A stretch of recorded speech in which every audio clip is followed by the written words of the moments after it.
तारीख 6 दिसंबर साल 1992। ये वो दिन था जिस दिन न सिर्फ बाबरी मस्जिद ढहा दी गई बल्कि भारतीय संविधान के मूल्य भी ढहाए गए। सुप्रीम कोर्ट के आदेश को भी ढहा दिया गया। सुप्रीम कोर्ट ने सिर्फ शांतिपूर्ण कार सेवा की इजाजत दी थी, जिसमें लोग एक साथ इकट्ठा होकर भजन गा सकते थे और प्रतीकात्मक पूजा कर सकते थे। कोर्ट ने विवादित जगह पर किसी भी तरह के निर्माण पर पाबंदी लगाई थी, एक ऑब्जर्वर भी तैनात किया था और सबसे अहम बात कि यूपी के सीएम कल्याण सिंह ने सुप्रीम कोर्ट को भरोसा दिलाया था कि कोर्ट के आदेशों का पालन होगा। मगर हर तरह के आदेशों की धज्जियां उड़ी और इस सवाल का जवाब आज तक नहीं मिला कि आखिर मस्जिद को गिराने वाले कौन थे, उन्हें सजा क्यों नहीं दी गई, जबकि ये बात साबित हो चुकी थी। दुनिया के हर शख्स ने देखा था कि कैसे बाबरी मस्जिद ढहाई गई। अयोध्या में राम मंदिर बनकर तैयार है। 22 जनवरी को होने वाली प्राण प्रतिष्ठा की तैयारियां हो चुकी हैं। भक्ति और आस्था का समंदर हिलोरे मार रहा है और बीजेपी इन धार्मिक भावनाओं की लहरों पर सवार होकर 2024 का लोकसभा चुनाव जीतने की भी पूरी तैयारी कर चुकी है। लिहाजा अयोध्या भगवान राम की प्राण प्रतिष्ठा से कहीं ज्यादा सियासी मंच बनता जा रहा है। राम मंदिर के बनने तक का सफर आसान नहीं रहा है। इसके पीछे का इतिहास खून से सना है, विध्वंसकारी है, सियासी बवंडर है। आइए आपको लिए चलते हैं राम मंदिर के बनने के सफर पर। शुरू से एक बार फिर जानते हैं पूरी कहानी, कब क्या हुआ। पहले एपिसोड में जानते हैं बाबरी मस्जिद, जिसे अब विवादित ढांचा कहा जाता है, वो कैसे ढहाई गई और क्या हुई राजनीति। कैसे मूर्छित पड़ी बीजेपी ने भगवान श्री राम के नाम का इस्तेमाल कर पार्टी में जान डाल दी। ये लोग कहते हैं कि आप हिंदू वोट बैंक बना रहे हैं। मैंने कहा मैं हिंदू वोट बैंक नहीं बना रहा हूँ, मैं पेट्रियोटिक वोट बैंक बना रहा हूँ। ढांचा नहीं बचा, मुझे कोई गम नहीं इस बात का, और ढांचे के टूटने का न मुझे कोई खेद है, न कोई पश्चाताप है, न कोई प्रायश्चित है। तो इसका मतलब no regret, no repentance, no sorrow, no grief. Because a section of car sevaks, they went out of control and they did something which was not to be done. हमारा कोर्ट से कोई मतलब नहीं है, आप कोर्ट की बात क्यों बीच में ला रहे हैं आप? I have reason to believe that it was the result of planning, pre-planning. 30 नवंबर 1992 से ही अयोध्या का माहौल गरमाने लगा था। कारसेवक अयोध्या में आ चुके थे और कुछ आ रहे थे। मज़ारों को तोड़ दिया गया था। बाहर से आए कारसेवकों को बाबरी के आसपास ही ठहराया गया था, जो बेहद एग्रेसिव थे, उत्पात मचा रहे थे। 5 दिसंबर आया। इस दिन बाबरी मस्जिद को गिराने की रिहर्सल की गई। इस बात का उल्लेख मस्जिद ढहाए जाने की जांच करने के लिए बने लिब्राहन आयोग ने भी अपनी रिपोर्ट में किया है।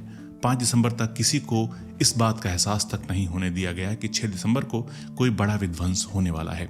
बाबरी को इस तरह सुरक्षा के घेरे में रखा गया था, लगता ही नहीं था कि कोई कारसेवक वहां तक पहुंच भी पाएगा। 6 दिसंबर का सूरज आसमान में डूब जाने के लिए नमूदार हो चुका था। पत्रकारों को एहसास हो चला था कि कुछ तो बड़ा होने वाला है, मगर यूपी के सीएम से लेकर देश के पीएम तक सब अनजान बने थे। आयोजन की जगह पर वीएचपी और बीजेपी नेताओं का आना भी शुरू हो गया था। सुबह सुबह लालकृष्ण आडवाणी कुछ लोगों के साथ विनय कटियार के घर पहुंचे। इसके बाद बाबरी के उस जगह पर पहुंचे जो विवादित बन चुका था। आडवाणी के साथ थे मुरली मनोहर जोशी और विनय कटियार। यहाँ प्रतीकात्मक कार सेवा होनी थी। यहाँ तैयारियों का जायजा लेकर ये तीनों नेता राम कथा कुंज की ओर चल दिए। ये उस जगह से 200 मीटर की दूरी पर था। यहाँ नेताओं के लिए मंच तैयार किया गया था। ये मंच ठीक विवादित ढांचे के सामने था। इन तीनों के बीच भाजपा की उभरती फायर ब्रांड नेता उमा भारती भी पहुंच गईं। घड़ी की सुइयां 11:45 पर थीं। फैजाबाद के डीएम और एसपी ने बाबरी मस्जिद का मुआयना किया। भीड़ बढ़ती जा रही थी और फिर कुछ देर बाद भीड़ जय श्री राम के नारे लगाते हुए टूट पड़ी। उस वक्त पत्रकारों की जान खतरे में आ गई। किसी को पीटा गया, किसी को बंदी बना लिया गया, तो किसी के कैमरे तोड़ दिए गए। इसके बाद क्या हुआ, आगे की कहानी चश्मदीद पत्रकारों से ही जानते हैं। उस वक्त न्यूज एजेंसी रॉयटर्स के लिए रिपोर्टिंग कर रहे थे शरद प्रधान। ये बाबरी विध्वंस के गवाह भी बने, बेहद अहम गवाह, इतने अहम कि उन्होंने वीएचपी मीडिया सेंटर में किसी को फोन पर बात करते हुए सुना था कि कैसे बाबरी मस्जिद को गिराने की साजिश रची गई है। तब सीबीआई ने उस कॉल को ट्रेस किया था और फोन करने वाले पकड़े गए थे। शरद प्रधान की ही गवाही थी जो सीबीआई इस नतीजे पर पहुंची थी कि बाबरी मस्जिद को अचानक नहीं बल्कि एक सोची समझी साजिश के तहत ढहाया गया था। शरद प्रधान कहते हैं, कितना भी वक्त गुजर जाए ऐसा लगता है जैसे वो सब कुछ अभी कल ही हुआ था। वीएचपी ने घोषणा की थी, वे सुबह सुबह सरयू के तट से 2 मुट्ठी बालू लेकर बाबरी मस्जिद के सामने बने एक चबूतरे पर डालेंगे वहीं साधु संत वसूलियों यानी कि एक धारदार हथियार से उस चबूतरे पर टुक टुक कर कार सेवा करेंगे। शरद प्रधान कहते हैं, मैंने उस पूरे घटनाक्रम को बहुत करीब से देखा है। मैंने देखा कि किस तरह मस्जिद के विशालकाय गुंबदों को गिराया गया। वीएचपी की घोषणा के बाद शरद प्रधान वीएचपी के मीडिया सेंटर पहुंचे, क्योंकि यहीं ज्यादातर पत्रकार एसटीडी कॉल करने के लिए फोन का इस्तेमाल करते थे। अपनी गवाही में शरद प्रधान ने कहा, जब मैं मीडिया सेंटर पहुंचा तो तकरीबन 12-13 सीढ़ियां चढ़नी पड़ती थीं। अभी मैं आखिरी सीढ़ी पर पैर रखने ही वाला था, तभी मैंने ऐसी बात सुनी कि मैं वहीं थम गया। फोन पर बात करते हुए मैंने किसी को सुना कि कोई बाबरी मस्जिद गिराने के बारे में बात कर रहा है। उसने कहा था, हाँ 200 बसूलियां, बेलचा, तसला और मोटे वाले खूब लंबे रस्से कल सुबह तक यहाँ पहुंच जाने चाहिए। ये सुनकर शरद दंग रह गए। अंदर से आ रही आवाज शांत होती देख शरद 2-3 सीढ़ियां नीचे उतरे और फिर अंदर गए, ताकि अंदर जो बोल रहा था उसे पता न चले कि उन्होंने उसकी बातें सुन ली हैं। बीबीसी की एक रिपोर्ट के मुताबिक शरद कहते हैं, मैंने ऊपर जाकर देखा, वहां कोई और नहीं था। बात फोन पर हो रही थी, लिहाजा मैंने भी अंदर पहुंचकर न्यूज एजेंसी रॉयटर्स को दिल्ली दफ्तर में कॉल लगाया। 6 दिसंबर को समझ आया कि फोन पर हो रही बातचीत का मतलब क्या था। हजारों कारसेवकों ने बाबरी मस्जिद पर हमला बोल दिया। जमीन से ऊपर मस्जिद की दीवारें बहुत मोटी थीं, तकरीबन 2.5 फीट की। कारसेवकों ने मोटी दीवारों में दोनों तरफ से झीरी काटना शुरू कर दिया। ऐसा लग रहा था कि सब अपने काम में एक्सपर्ट हैं। झीरी काटने के बाद दीवार उस जगह से पतली हो गई। तभी उन्हीं में से कुछ चौड़े चौड़े छेद करने में जुट गए। छेद हो गए और रस्से छेदों में डालकर खींचे जाने लगे। मस्जिद का ढांचा एक तरफ को खिसक गया। रस्सों के दोनों छोर नीचे लटका दिए गए थे। जहां खड़े हजारों कारसेवकों को कहा गया कि वो उस रस्से को जोर से खींचें, और फिर नारा गूंजने लगा, एक धक्का और दो, बाबरी को तोड़ दो। इस तरह पहला गुंबद गिरा दिया गया। पुलिस खड़ी देखती रह गई। कहीं कोई जोर जबरदस्ती देखने को नहीं मिली। कारसेवक काम करने में लगे थे। पूर्व बीबीसी संवाददाता रामदत्त त्रिपाठी के मुताबिक उस दिन वो मानस भवन धर्मशाला की छत पर थे। वहां से मस्जिद बिल्कुल सामने थी। तब उत्तर प्रदेश की बीजेपी सरकार ने सुप्रीम कोर्ट को गारंटी दी कि मस्जिद को कोई हानि नहीं पहुंचेगी, और जज तेज शंकर भी 5 दिसंबर की शाम तक सारी व्यवस्था से संतुष्ट थे। कल्याण सरकार ने ऐलान कर रखा था कि यूपी पुलिस खुद तो गोली नहीं ही चलाएगी, सीआरपीएफ और सेना का भी इस्तेमाल नहीं करेगी।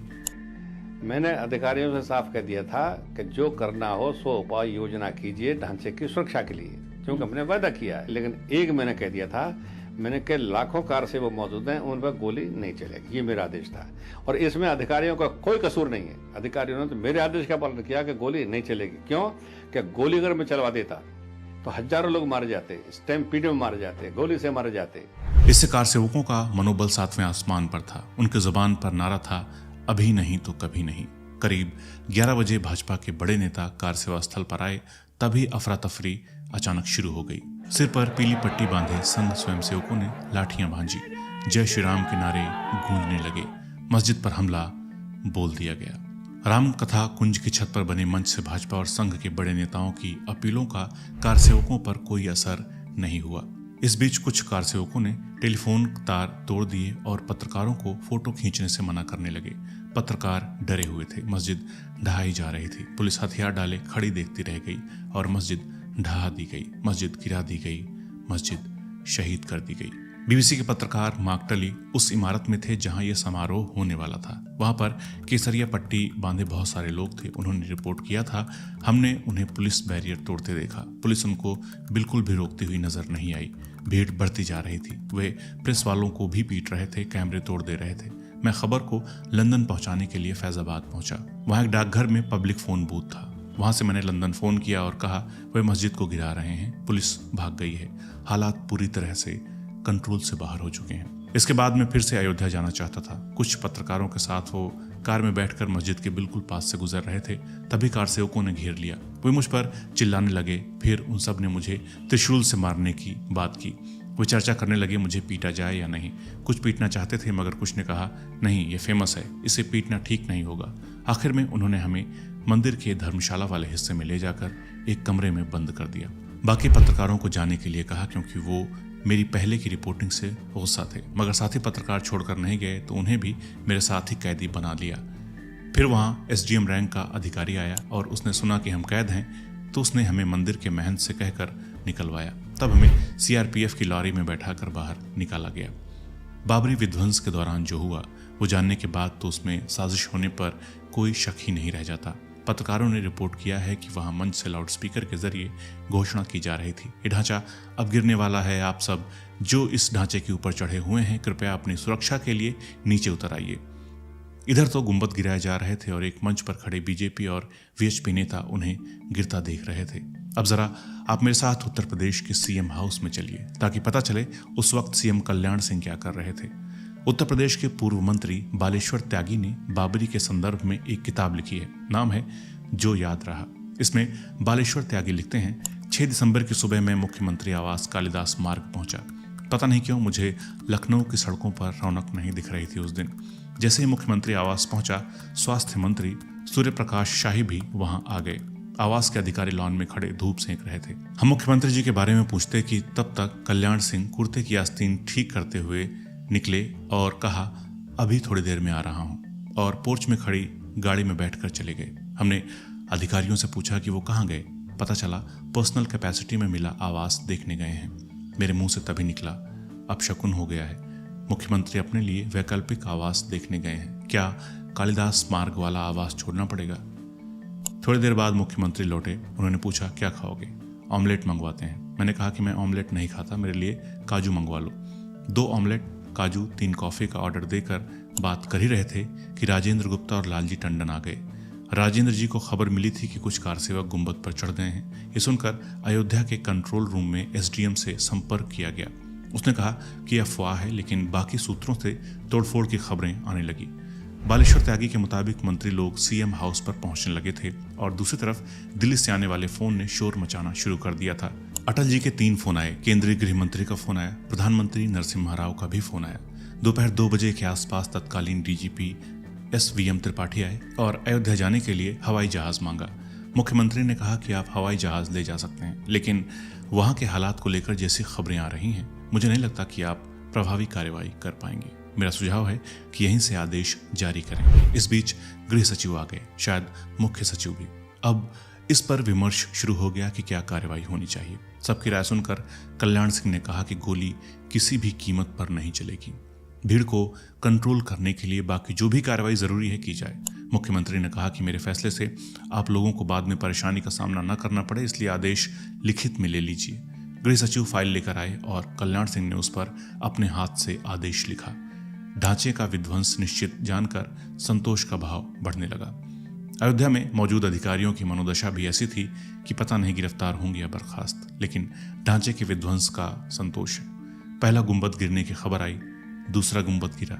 इसके बाद विचार होने लगा कि मंत्रिमंडल के त्यागपत्र का कारण क्या लिखा जाए। इस बात को यहीं रोकते हैं। अब जरा एक नजर दिल्ली पर डाल लेते हैं कि केंद्र सरकार क्या कर रही थी। उस वक्त प्रधानमंत्री थे पीवी नरसिंह राव। उन पर आरोप लगा था कि उन्होंने मस्जिद को टूटने से बचाने के लिए कुछ नहीं किया, बल्कि उस समय घंटों पूजा के लिए बैठ रहे। दिवंगत पत्रकार कुलदीप नैयर ने अपनी आत्मकथा किताब बियॉन्ड द लाइन्स में लिखा, समाजवादी नेता मधुलिमय ने मुझे बताया कि इस पूजा के दौरान जब राव के एक सहयोगी ने उनके कान में कहा कि मस्जिद नेस्तनाबूद कर दी गई, तब कुछ ही सेकंड्स में पूजा संपन्न कर राव उठे। वो मस्जिद टूटने के दौरान घंटों पूजा पर बैठे रहे, बल्कि ये हिदायत भी दे दी कि कोई मुझे डिस्टर्ब ना करे। वहीं माखनलाल फोतेदार ने आत्मकथा द चिनार लीव्स में राव के साथ हुई बातचीत का वाकया लिखा। फोतेदार के मुताबिक मैंने राव से अनुरोध किया कि वो फैजाबाद में तैनात चेतक हेलीकॉप्टरों से कारसेवकों को हटाने के लिए आंसू गैस का प्रयोग करें। राव ने कहा, मैं ऐसा कैसे कर सकता हूँ। फिर मैंने विनती की, राव साहब एक गुंबद तो बचा लीजिए ताकि बाद में हम भारत के लोगों को बता सकें कि मस्जिद को बचाने की हमने पूरी कोशिश की थी। तब राव चुप रहने के बाद बोले, मैं आपको फिर फोन करूंगा। लेकिन पीवी नरसिंह राव ने इस घटना पर एक किताब लिखी, अयोध्या 6 दिसंबर 1992। इसमें न सिर्फ उन्होंने अपना पक्ष रखा बल्कि एक और एंगल सामने आया। राव ने लिखा कि उत्तर प्रदेश के राज्यपाल की जिम्मेदारी थी कि वो केंद्र को स्थिति ठीक बताते, तभी केंद्र से राष्ट्रपति शासन लगाए जाने जैसा अहम कदम उठाया जा सकता था। राव ने किताब में लिखा, 6 दिसंबर 1992 से करीब 1 हफ्ते पहले राज्यपाल की रिपोर्ट ने केंद्र को बताया कि बड़ी संख्या में कारसेवक अयोध्या पहुंच रहे हैं, लेकिन हालात शांतिपूर्ण हैं, कानून व्यवस्था को कोई खतरा नहीं है। इस रिपोर्ट के आधार पर राज्य के मुख्यमंत्री कल्याण सिंह को बर्खास्त करना या राज्य में राष्ट्रपति शासन लगाने जैसे कदम उठाना मेरे लिए उचित नहीं था। लेकिन खबरें ये थीं कि केंद्र सरकार पहले ही यूपी सरकार को बर्खास्त करने की प्लानिंग कर रही थी। इसकी भनक सीएम कल्याण सिंह को लग गई और उन्होंने धमकी दे डाली कि अगर केंद्र सरकार ढांचे को अपने कब्जे में लेने की कोशिश करती है या राष्ट्रपति शासन लगाती है तो हम उसकी सुरक्षा की गारंटी नहीं ले सकते हैं। बाबरी मस्जिद ढहा दी गई। केंद्र सरकार की तरफ से उसे बर्खास्त करने का पैगाम आ गया, मगर मंत्रिमंडल के त्यागपत्र को लेकर बालेश्वर त्यागी अपनी किताब में जो याद रहा में लिखते हैं, राज्यपाल के नाम त्यागपत्र लिखे गए, कल्याण सिंह ने हस्ताक्षर किए। इसी बीच तीसरा गुंबद गिरने का भी समाचार आ गया। शाम 5:30 बजे मुख्यमंत्री के नेतृत्व में सभी मंत्री राजभवन पहुंचे।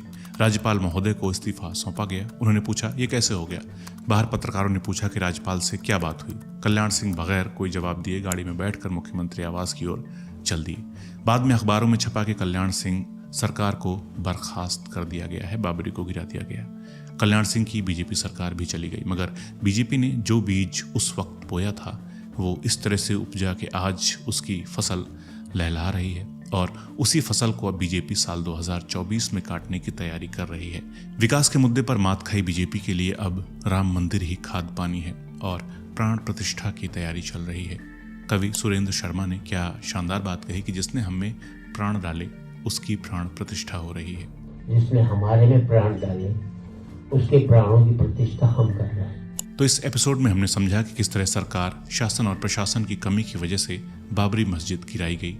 एक पार्टी को फायदा पहुंचाने के लिए इस देश के सेकुलर ढांचे को भी उसी दिन शहीद किया गया था। अगले एपिसोड में हम जानेंगे कि क्यों गिराई गई थी बाबरी मस्जिद और कैसे बाबरी मस्जिद के गिरने के बाद भारत की राजनीति पूरी तरह से बदल गई। तो चैनल को सब्सक्राइब जरूर कर लीजिए। इसी तरह की बहुत सारी जानकारी आपको यहाँ से मिलती रहेगी। अगर सपोर्ट करना चाहते हैं तो चैनल को ज्वाइन भी कर सकते हैं। तो मिलते हैं अगले एपिसोड में एक नए टॉपिक के साथ। नमस्कार।